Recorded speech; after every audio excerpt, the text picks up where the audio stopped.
ఇప్పుడు కవితక్క గారికి వాళ్ళ కుటుంబంలో ప్రాబ్లమ్ వచ్చింది. ఆమె బయటకు పోయింది. హ్మ్. అంతకుమించి అది మన తెలంగాణ ప్రజల సమస్య గాదు గదా! ఇప్పుడు అది ఇప్పుడు కుటుంబంలో వాళ్ళన్నీ సమస్య. గూడా ఇప్పుడు దానికి ప్రజలకు ఏదైతే సంబంధం లేదు గదా! కాళేశ్వరంలో జరిగిన అవినీతికి మా హ్మ్. నాన్నకేం సంబంధం లేదు, మా హ్మ్. అన్నకేం సంబంధం లేదు. అయితే చేసిందంటే వాళ్ళే అంటారు. కాళేశ్వరం మీద అవినీతి గురించి ఇన్వెస్టిగేషన్ జరుగుతూనే ఉంది.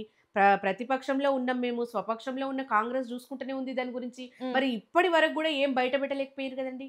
కాళేశ్వరంలో అవినీతి, అవినీతి అంటున్నారు గానీ, ఇప్పటి వరకు గూడా బయట పెట్టలేదంటే ఏంది అర్థము? హ్మ్. మరి అధికారంలో ఉన్నది వాళ్ళే గదా!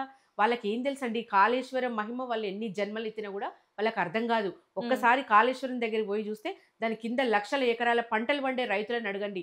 కాళేశ్వరంతోని ఇయాల పంటలెట్లా పండినాయి?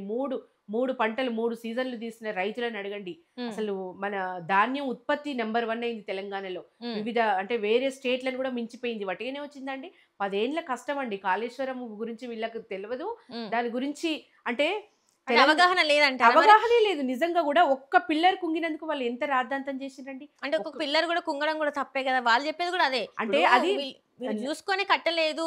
మీరు మీకు నచ్చిన విధంగా జేసిండ్రు. అందుకే ఈరోజు ఇట్లాంటి పరిస్థితొచ్చింది కాళేశ్వరం కానీ వాళ్ళు అన్నది కరెక్టే గదా! చూడండి అది నదీ ప్రవాహంలో జరిగేది ఏ మానవునికి గూడా తెలవదండి.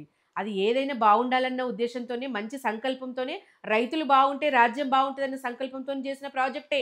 ఒక్క పిల్లర్ గుంగినందుకు దాన్ని కేసీఆర్ గారిని బదనాం జేయాల్సిన అవసరం లేదు. హ్మ్. మీకు తెలివుంటే మీకు ఇంజినీర్లున్నారు. మీరు బాగు జేయండి. ఇంకా మీరు వేరే స్కీమ్‌లు రైతులకు కొత్తగా జేయండి. సరే కేసీఆర్ గారు జేసింది నచ్చకపోతే మీరు మీ వంతుగా మీరేం జేస్తారో అది మాట్లాడండి. హ్మ్. అంతేగాని ఒకటే పట్టుకొని ఒక బూచిలాగా 2 ఏండ్లు కాళేశ్వరం మీద బడి ఏడవడమే తప్పిస్తే మీరు జేసిందేంది? మీరొచ్చినప్పటి నుంచి ఒక ఇటుకైనా పెట్టిండ్రా? ఒక కట్టడమైనా కట్టిండ్రా?